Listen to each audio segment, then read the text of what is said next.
щодо білоруських подій.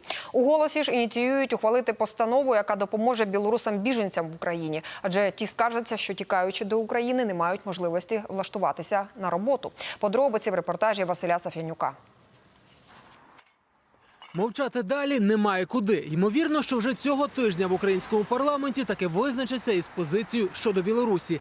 Поки у монобільшості вирішують, яку з двох протилежних за змістом постанов голосувати, слово взяла віце-спікерка. Заступниця голови Верховної Ради Олена Кондратюк на Погоджувальній раді закликала колег не зволікати і таки вийти на спільну заяву від українського парламенту. Маємо виступити з чіткою позицією, в якій має бути повністю сконцентровано і зосереджено і на українському інтересі, і засновано на розумінні того, що мова йде про сусідню нашу державу, необхідність дотримання людських прав і свобод білоруського народу, поваги до принципів чесних і демократичних виборів. А у «Голосі» вже підготували і постанову, яка має допомогти тим білорусам, які нині шукають прихисток в Україні.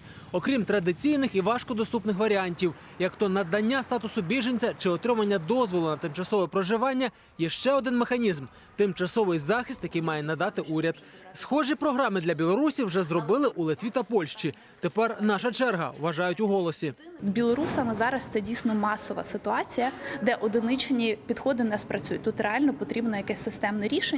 І, власне, ми його хочемо зініціювати, щоб допомогти, принаймні, тим білорусам, які вимушено полишили територію своєї країни і приїхали сюди. Білоруські активісти, які вже перебралися до нас, просять українську владу спростити процедуру працевлаштування для іноземців.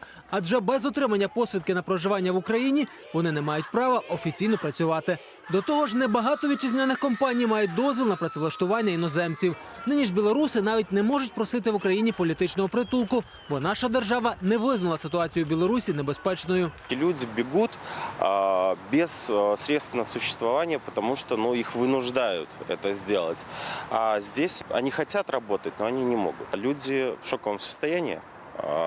И, то есть некоторым нужна психологическая помощь. За 90 дней ты должен податься на ВНЖ. Для этого еще нужны основания. Тож білоруські активісти сподіваються, що українська влада буде на боці демократії і не тільки на словах підтримає тих, хто прагне змін.